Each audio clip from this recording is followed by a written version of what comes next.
اسی طرح میں نے آپ کو بہت سی مثالیں دے دی. یہ قرآن تھا، یہ حدیث رسول تھی، آقا علیہ السلام کے احکام.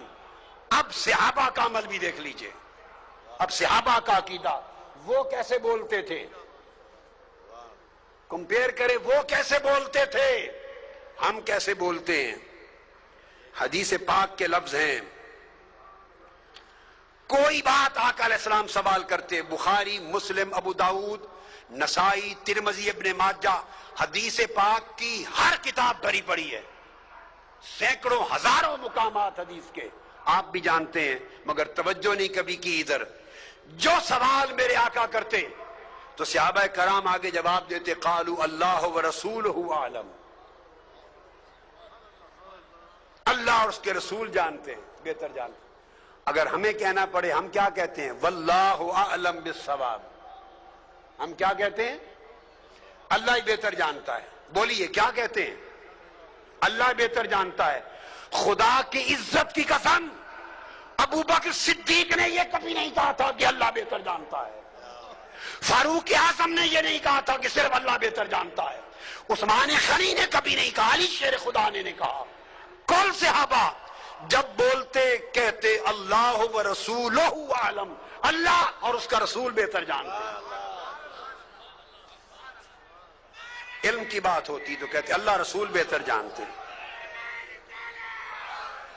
یہ صحیح بخاری کتاب الایمان حدیث نمبر 53 پھر زید بن خالد الجہنی ان کی روایت، اور پھر صحیح بخاری کتاب الاذان حدیث نمبر 810، اس میں پھر آقا نے کوئی سوال کیا، قالوا اللہ ورسولہ اعلم، خدا اور مصطفیٰ بہتر جانتے ہیں، اللہ اس کے رسول بہتر جانتے ہیں. حضرت معاذ سے مروی ہے، آقا نے پھر پوچھا کہ اللہ پر بندوں کا حق کیا ہے. صحابہ بولے اللہ ورسولہ اعلم، اللہ اس کا رسول بہتر جانتے ہیں. حضرت ابو ذر کرتے ہیں، آقا نے پوچھا سورج غروب ہونے کے بعد کہاں جاتا ہے، سورج غروب ہونے کے بعد کہاں جاتا ہے؟ تو چاہیے تھا نا کہتے کہ اللہ کو معلوم، اللہ بہتر جانتا ہے کہاں جاتا ہے. نہیں، صحابہ نے جواب دیا اللہ ورسولہ اعلم، اللہ اور اس کا رسول بہتر جانتے ہیں کہا جاتا ہے. اسی طرح الغرض بہت سی معاملات، ہزارہ مقامات پر جب کبھی آقا علیہ السلام سوال کرتے تو صحابہ کرام جواب دیتے، اور کبھی کسی نے یہ نہ کہا کہ اللہ بہتر جانتا ہے. حجۃ الوداع کی پوری خطبہ مینا ہے. آقا نے اشارہ کر کے پوچھا، لوگو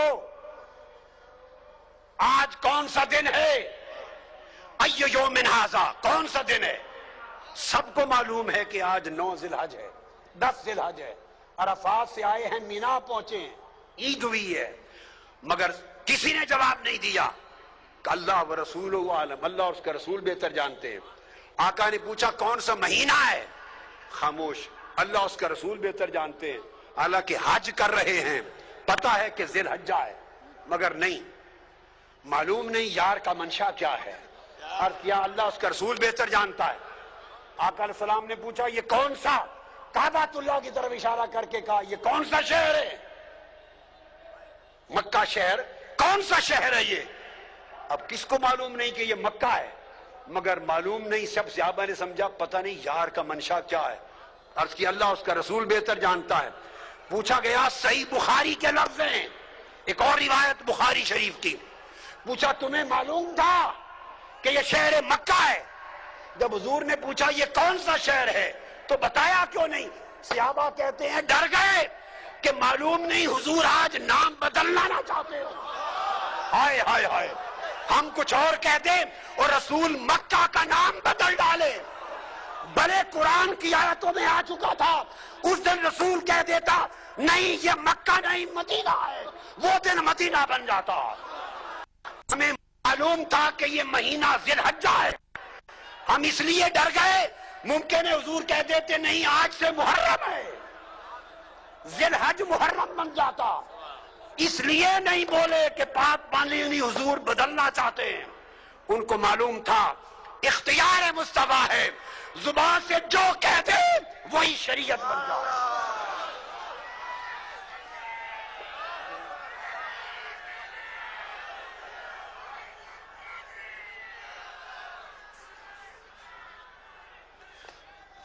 زبان سے جو کہہ دیں وہی شریعت بن جائے. تو ایک تو میں نے نقطہ سمجھا دیا. عقیدہ شان رسالت کے باب میں لوگوں توحید اور رسالت کے تعلق کو سمجھو. پھوڑو نہیں، یہ پھوڑنے والے پھوڑنا چاہتے ہیں. اللہ نے ہمیشہ جوڑا ہے، اور صرف ایک شان مصطفیٰ کو نہیں دی، آقا کو. خدا نہیں کہا، خالق و مالک نہیں کہا، معبود و الہ نہیں کہا. عبادت کا حق اپنے لیے خاص رکھا. الوہیت اور معبودیت، خالقیت جو اس کی شان ہے، اس کو چھوڑ کر کہا محبوب باقی ہر شے میں تو میرے ساتھ ہے، ہر شے میں میرے ساتھ ہے. لہذا یاد رکھ لیں، جس طرح عبادت میں رسول کو خدا سے میں شریک کرنا شرک ہے.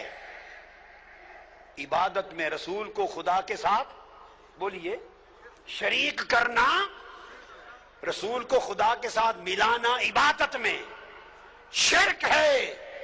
اسی طرح باقی سارے معاملات میں رسول کو خدا سے جدا کرنا کفر ہے.